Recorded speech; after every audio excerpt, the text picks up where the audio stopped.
একদম সত্যি কথা বলি, খেলাটা যখন আসলে অতিরিক্ত সময় গিয়েছে তখন আমার কাছে মনে হচ্ছিল 2022 বিশ্বকাপের ফাইনাল দেখছি, মুখোমুখি আর্জেন্টিনা এবং ফ্রান্স। ঠিক সেই রকম রুদ্ধশ্বাস এক পরিস্থিতি। কে বলবে যে রাউন্ড অফ 32 এর ম্যাচে ডিফেন্ডিং চ্যাম্পিয়ন আর্জেন্টিনা খেলছে র্যাঙ্কিং এ আর্জেন্টিনার থেকে বহু বহু বহু পিছিয়ে থাকা কাবো ভার্দের এগেনস্টে। Hats off to Cabo Verde, তারা দুর্দান্ত ফুটবল খেলেছে through out the world cup এবং গ্রুপ পর্বে তারা 3টা ম্যাচে 3টাতেই ড্র করেছিল। স্পেনের সাথে গোল নীল ড্র, সৌদি আরবের সাথে গোল নীল ড্র এবং ইউরুগুয়ের বিপক্ষে তারা 2-2 গোলে ড্র করে এবং তারা গ্রুপ রানার্স আপ হিসেবে উঠে আসে রাউন্ড অফ 32-তে। এবং আর্জেন্টিনাকে সত্যিকার অর্থে কঠিন পরীক্ষায় তারা প্রতি মুহূর্তে ফেলেছে। আর্জেন্টিনা গোল করেছে, সেই গোল তারা শোধ দিয়েছে। নেভার গিভ আপ অ্যাটিটিউডে তারা আসলে পুরো ম্যাচটা খেলেছে। প্রথম যে গোলটা সেটা লিওনেল মেসির ম্যাজিক ছিল এবং সেই গোলটা লিওনেল মেসি করলেন ম্যাচের 29 মিনিটে। বিশ্বকাপে টানা 8 ম্যাচে গোল করার রেকর্ড তিনি করলেন, নিজের রেকর্ড তিনি আসলে নিজেই ভাঙছেন এবং গোলটা মূলত তিনি করেছেন লিসেন্দ্রো মার্টিনেজের অসাধারণ এক ক্রসের থেকে।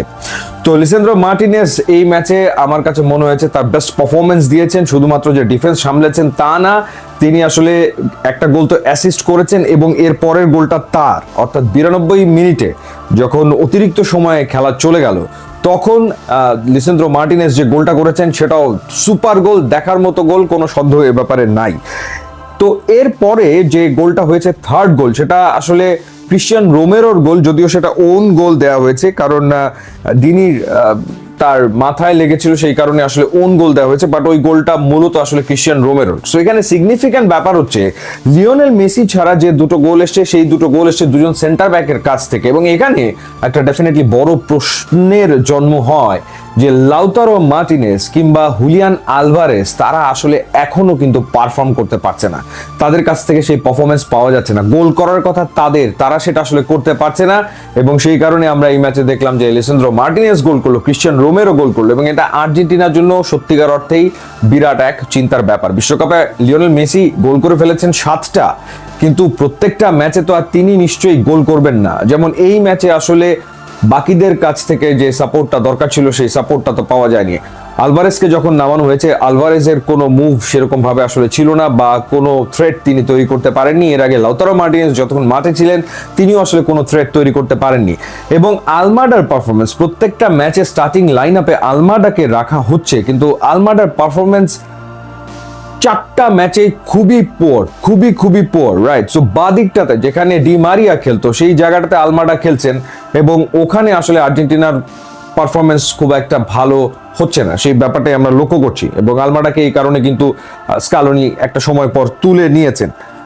কেপ ভার্দের গোলগুলোর কথা যদি বলি, স্পেশালি যে সেকেন্ড গোলটা, লোপেজ যে গোলটা করলেন, ওয়াও! মাঠে নেমে ইয়াংস্টার যে গোলটা করেছেন, যে অ্যাঙ্গেলে শট নিয়ে তিনি আসলে এমিলিয়ানো মার্টিনেজকে বিট করেছেন, এক কথায় অসাধারণ। এবং ফ্রি কিক থেকে তিনি তো আরো একটা গোল প্রায় পেয়ে গিয়েছিলেন এমিলিয়ানো মার্টিনেজ, দারুণ দক্ষতায় সেটা তিনি ঠেকিয়েছেন। পরে এমিলিয়ানো মার্টিনেজ আরো একটা গোল ঠেকিয়েছেন, না হলে আবার স্কোর লাইন আসলে 3-3 হয়ে যায় এবং খেলা চলে যেত আসলে টাই ব্রেকারে। সো এমিলিয়ানো মার্টিনেজ দুর্দান্ত পারফর্ম করেছেন। যেই জায়গাগুলোতে আমার মনে হয় যে আর্জেন্টিনা প্রবলেম ফেস করছে সেটা হচ্ছে, আপনি পুরো ম্যাচে খেয়াল করে দেখবেন বা পুরো ওয়ার্ল্ড কাপে খেয়াল করে দেখবেন, আর্জেন্টিনা আসলে 2 উইং থেকে ডিবক্সে ক্রস করছে না, মানে উইং প্লে আর্জেন্টিনা সত্যিকার অর্থে নাই বললেই চলে। সো সব ম্যাচে তো ডেফিনেটলি লিওনেল মেসি বল নিয়ে ভেতরে ঢুকবেন এমনটা কিন্তু হবে না।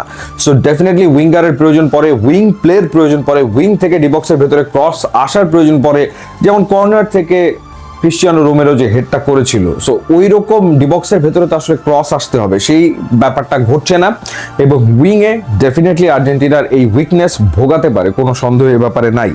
এবং এই ক্ষেত্রে এনজো ফার্নান্দেজের যে পারফরমেন্স এখন পর্যন্ত ওয়ার্ল্ড কাপে আমরা দেখছি, সেটাও আসলে খুব যে ভালো হচ্ছে ব্যাপারটা আসলে তা না। এনজো ফার্নান্দেজ তিনি পরিশ্রম করছেন, ডেফিনেটলি হার্ড ওয়ার্ক করছেন, ট্র্যাক ব্যাক করছেন প্রচুর, ডিফেন্সকে হেল্প করছেন প্রচুর, কিন্তু একটা শটই তিনি নিয়েছিলেন যে শটটা আসলে ভজিনা ঠেকিয়ে দিয়েছে, এছাড়া আর কোনো শট এনজো ফার্নান্দেসের ছিল না। ম্যাক অ্যালিস্টার তিনি ডেফিনেটলি ফরওয়ার্ড লাইনকে বল পাস দিয়েছেন, কিন্তু ম্যাক অ্যালিস্টার তিনি নিজে কোনো সেরকম ভাবে থ্রু পাস বাড়াতে পারেননি কিংবা তিনি নিজে অন টার্গেট কোনো শট যে নেবেন সেরকম শট আসলে নিতে পারেননি।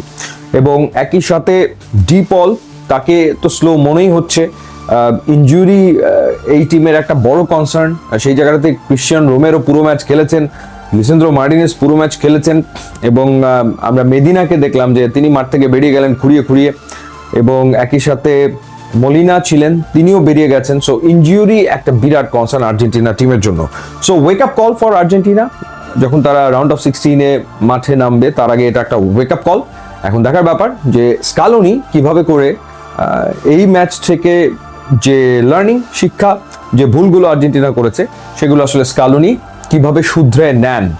এবং আর্জেন্টাইন ফ্যানরা আই এম প্রিটি শিওর হাফ ছেড়ে বেঁচেছে, কারণ অপ্রত্যাশিত ছিল কাবো ভার্দে আর্জেন্টিনাকে এই পরীক্ষায় ফেলে দেবে, এইরকম টাফ টাইম দেবে, এতটা টাফ টাইম দেবে, এইটা আসলে আমার মনে হয় যে আর্জেন্টাইন ফ্যানরা ভাবেনি বা চিন্তা করেনি।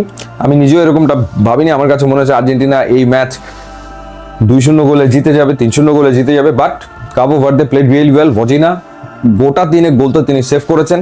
So definitely hats off to Cabo Verde. But defending champion Argentina world কাপে আছে, রাউন্ড অফ 16-এ তারা পৌঁছে গেছে, যেখানে তারা মুখোমুখি হবে ইজিপ্টের।